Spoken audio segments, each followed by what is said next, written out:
কারণ তুমি জিআই করতে গিয়ে যদি সেখানে লিখতেই 5 মিনিট সময় নাও, এবিসিডির উল্টোটা, এবিসিডির র্যাঙ্ক ভ্যালু, অপোজিট ভ্যালু যদি লিখতেই সময় নাও, তাহলে তোমার তো টাইম গেল। আর কীভাবে করবে তুমি যদি এবারে প্রথম এক্সাম দেবে সিজিডি, বা একবার দিয়ে যদি পাস করতে পারো না একেবারে, বা এবার তুমি নতুন দেবে সিজিডি এক্সাম, তাহলে ভিডিওটি তোমার জন্য। ভিডিও তুমি শেষ পর্যন্ত দেখো, তোমার একটা সিঙ্গেল কোয়েশ্চেনও থাকবে না, তুমি ভিডিওটি শেষ পর্যন্ত দেখো।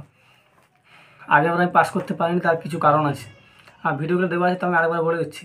কারণ আগেবার আমি পড়েছিলাম, মোটামুটি প্রিপারেশন আমার ঠিক ছিল, কিন্তু তা পাস করতে পারিনি, কারণ আমার আধাবদ্ধ সিলেবাস ছিল। আমার এখানে দুটো, এখানে চারটে, মানে অনেক কমপ্লিট করিনি সিলেবাসটা, প্রায় 30-40% কমপ্লিট ছিল আমার, বাকি আমি কমপ্লিট করিনি।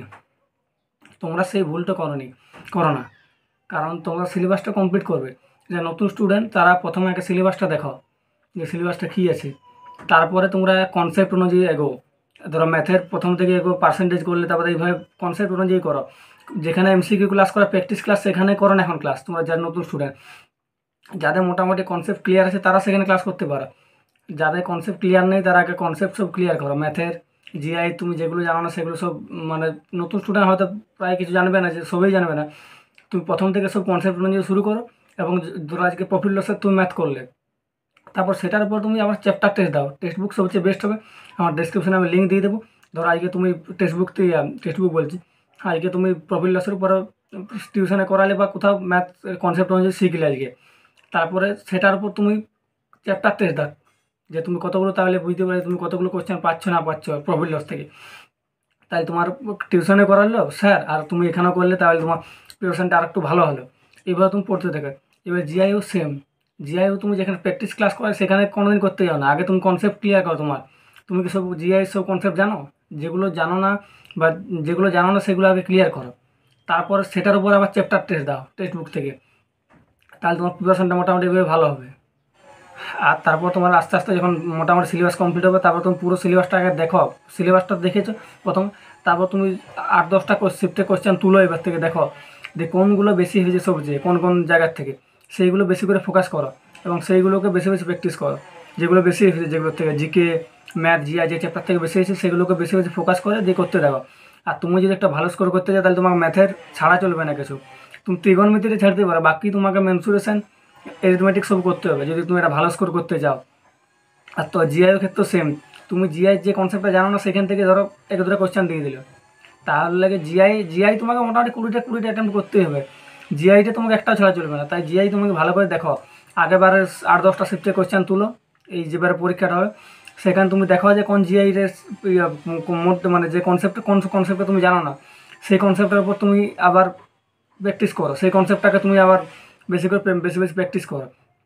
ম্যাথেরও সেম, তুমি দেখো কোনগুলো এসেছে বেশি, এবং সেগুলো তুমি যেগুলো জানো না, সেগুলো ভালো করে দেখো। আর জিকে হচ্ছে ভার্স্ট সিলেবাস, তাই তোমাকে জিকে নিয়ে একটা ভিডিও করে দিয়েছি, তুমি জিকে ভিডিওটা দেখো। জিকে হচ্ছে মহাসমুদ্র, এসএসসি জিকে মহাসমুদ্র। তোমার হাতে আছে ম্যাথ জিআই আর হিন্দিটা তোমার হাতে আছে প্রপার, কিন্তু জিকে তুমি যতই পড়ো, জিকে তুমি পারবে না। তাই জিকে নিয়ে তোমার মাতামাতি করতে যাও না। জিকে নিয়ে ভিডিও করে দিয়েছি, আমি তা বলে দিচ্ছি। জিকে যদি মোটামুটি 20টা কোশ্চেন, 8-9টা স্ট্র্যাটেজি জিকে থেকে আছে। তাই তুমি স্ট্র্যাটেজি জিকে যতগুলো কনসেপ্ট আমি ভিডিওটা করে দিয়েছি, ওখানে সব বলা আছে। আমার হোয়াটসঅ্যাপ এবং টেলিগ্রাম চ্যানেলে জয়েন হয়ে যায়। সেখানে হোয়াটসঅ্যাপে আমি সব প্রিভিয়াস ইয়ার দিয়ে দিই, আর টেলিগ্রামে সব জিএসের সব পিডিএফগুলো আমি আপলোড করে দিয়েছি, 5-6টা করে দিয়েছি, আর পরপর করে যাব। তাই তুমি জিকেটা স্মার্টলি পড়ো। যেগুলোর থেকে বেশি আসে স্ট্র্যাটেজি জিকের, সেইগুলো প্রপার দেখা, যেমন বাদ্যবাদক থেকে আসে বেশি।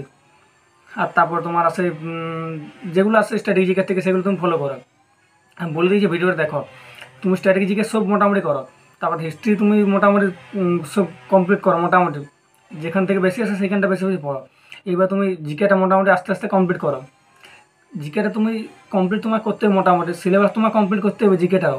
কারণ জিকেটা তুমি একদম অবহেলা করে চলবে না তোমাকে। আর সবার প্রথম কথা হচ্ছে, তুমি এখন যেটা দেখছো মোবাইলটা, সেটা থেকে তোমাকে এখন কিছুদিন দূরে থাকতে হবে। কিছুদিন মানে এখন এক্সামের 6-7 মাস আছে। তুমি একদম দূরে বলছি না, তুমি সোশ্যাল মিডিয়া মানে ফেসবুক, ইনস্টাগ্রাম থেকে তুমি কিছুদিন দূরে থাকে 6-7 মাস। কারণ আমি আজ 1 বছর আমার ফোনে ফেসবুক, ইনস্টাগ্রাম নেই। আর আগে পাস না করতে পারে না, আমার একটা মেন কারণ হচ্ছে মোবাইলটা। তুমি যেটা এখন ভিডিও দেখছো, মোবাইলটা থেকে 6-7 মাস একটু দূরে থাকো। দূরে মানে তুমি সোশ্যাল মিডিয়া থেকে দূরে থাকো, ফেসবুক, ইনস্টাগ্রাম থেকে দূরে থাকো। তুমি মোবাইলটা যদি ডেলি 7-8 ঘন্টা করো, তো সেখান থেকে তুমি 2-3 ঘন্টা রিলস স্ক্রল করো। তাই তুমি মোবাইলটা থেকে কিছুটা দূরে থাকো। দূরে বলতে আমার মোবাইল ফোনে আজ 1 বছর নেই, ফেসবুক, ইনস্টাগ্রাম নেই। 1 বছর পাক্কা নেই। আমি যদি থাকতো, তাই আমি তোমাদের ইনস্টাগ্রাম, ফেসবুকে লিঙ্ক দিতে পারতাম। তাই কিছুদিন 6-7 মাস আসতে প্রথম একটু কষ্ট হবে, তারপর তোমার অভ্যাস হয়ে যাবে। আমার যেমন আমার ফেসবুক ইনস্টাগ্রাম মাথায় আসে না। তোমরা 6-7 মাস দূরে থাকো, যদি সত্যি তোমাদের মনে হচ্ছে পাস করতে প্রথমবারে আমাকে বা আগেবার পাস করতে পারিনি, এবার পাস করতে হবে, তাহলে তুমি ফেসবুক ইনস্টাগ্রাম থেকে একটু দূরে থাকো। আর তোমাকে রেগুলারিটি বজায় রাখতে হবে। তোমাকে মোটামুটি ডেলি 5-6 ঘন্টা পড়তে হবে। আমি তোমাকে বলিনি যে তুমি 8-10 ঘন্টা পড়ো, 5-6 ঘন্টা মোটামুটি তুমি যদি এখন থেকে পড়ো ভালোভাবে, তাহলে তুমি আরামসে পাস করতে পারো। তোমার কোনো প্রবলেম, ভালো স্কোর তুমি করতে পারবে আরামসে।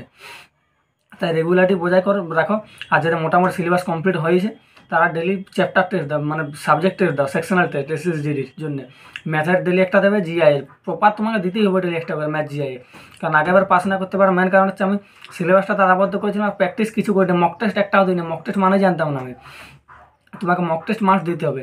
মক টেস্ট বলতে তোমার ফুল মক টেস্ট এখন বলছি না, যারা হয়তো প্রিপারেশন চলছে বা মোটামুটি হয়েছে তারা ডেলি একটা করে ম্যাথের একটা করে জিআই সাবজেক্ট টেস্ট দাও, সেকশনাল টেস্ট। টেক্সট বুকে আছে, সবচেয়ে বেস্ট হবে। আমার ডিসক্রিপশন লিঙ্ক আছে, সেখান থেকে তোমরা ডাউনলোড করবে। অবশ্যই তোমরা ডেলি একটা করে সেকশনাল টেস্ট দাও। আর যাতে মোটামুটি 50% 60% কমপ্লিট হয়ে গেছে সিলেবাসটা, তোমরা ফুল মক টেস্ট দাও। সপ্তাহে অন্তত একটা দুটো করে ফুল মক টেস্ট দাও। আর মক টেস্ট সেখান থেকেই দেবে যেখানে মক টেস্টের অ্যানালিসিস করা আছে। এমন জায়গার থেকে দাও না যেখানে শুধু তোমার অ্যানালিসিস কোশ্চেন দেওয়া আছে, অ্যানালিসিস দেওয়া নেই, শুধু আনসারগুলো দেওয়া আছে এবিসিডি করে। সেখান থেকে একদম মক টেস্ট দাও না। কারণ ধরো তুমি 5-6টা কোশ্চেন তোমার জানা বটে, কিন্তু তুমি আর উত্তর খুঁজে পাচ্ছ না, অ্যানালিসিস নেই, কোথার থেকে তুমি উত্তর দেবে? তাই সেখান থেকে তুমি দেখো। তাই জন্য টেক্সট বুক সবচেয়ে বেস্ট। টেক্সট বুক থেকে দিতে পারো, আর তুমি প্র্যাকটিস সেটে বই থেকে দিতে পারো। সেই প্র্যাকটিস সেটে বইও তোমার 400-500 টাকা লাগবে, আর টেক্সট বুকও 400-500 টাকা লাগবে। তাই তুমি সেখান থেকে মক টেস্ট দেবে যেখানে তোমার অ্যানালিসিস করা আছে। আর যে জায়গাগুলো তুমি বারবার প্রচণ্ড পড়ছো বা তা ভুলে যাচ্ছ, বা ম্যাথের কিছু ফর্মুলা যেগুলো তুমি বারবার ভুলে যাচ্ছ, সেগুলো তুমি তোমার যেখানে পড়ো সেখানে তুমি দেয়ালে চিটিয়ে রাখতে পারো। কারণ আমিও ভুলে যেতাম, সেখানে তুমি চিটিয়ে রাখতে পারো। আর একটা কথা বলতে ভুলে যাচ্ছি, সবচেয়ে বড় প্রবলেম প্রতিটা স্টুডেন্ট তোমার মধ্যেও এটা আছে, তুমি ভালো করে দেখো। আমার মধ্যেই ছিল, পাস না করতে পারো না একটা কারণ এটা ছিল। কারণ তুমি জিআই করতে গিয়ে যদি সেখানে লিখতেই 5 মিনিট সময় নাও, এবিসিডির উল্টোটা, এবিসিডির র্যাঙ্ক ভ্যালু, অপোজিট ভ্যালু যদি লিখতেই সময় নাও, তাহলে তোমার তো টাইম গেল। আর কীভাবে করবে? বারবার পাল্টে দেখবে এর অপোজিটে কী হচ্ছে, এর অপোজিট কী হচ্ছে, এরকম করতে যাও না। তুমি এবিসিডির প্রপার মুখস্থ করো, এবিসিডির অপোজিটে কী, র্যাঙ্ক ভ্যালু কী, যেমন R18, SN19, TA20, এইভাবে তুমি মুখস্থ করো। আমি জিআই কোথার থেকে করবো, তোমার ভিডিও দিয়ে আছে ম্যাথ জিআই, সেখানে দেখো। তোমরা করতে দেবে, এইটা তোমাদের মেন করতেই হবে মুখস্থ। এবিসিডি র্যাঙ্ক বলো, পজিশন বলো, অপোজিট ভ্যালুগুলো মুখস্থ করতে হবে। তাহলে তুমি জিআই করতে পারবে না টাইমের মধ্যে। 1 ঘন্টা সময়ের মধ্যে তুমি কীভাবে করতে পারবে ম্যাথ জিআই, যে তুমি এখনও লিখতেই 5 মিনিট টাইম নাও? তাই তোমাকে এগুলো প্রপার মুখস্থ করতে হবে। এগুলো সব অনুযায়ী, ট্রিক্স অনুযায়ী করা আছে, সে ক্লাসে যে স্যারে বলেছি, সেখানে তুমি ভিডিওটা দেখো আমার ম্যাথ জিআই, সেখানে সব বলা আছে।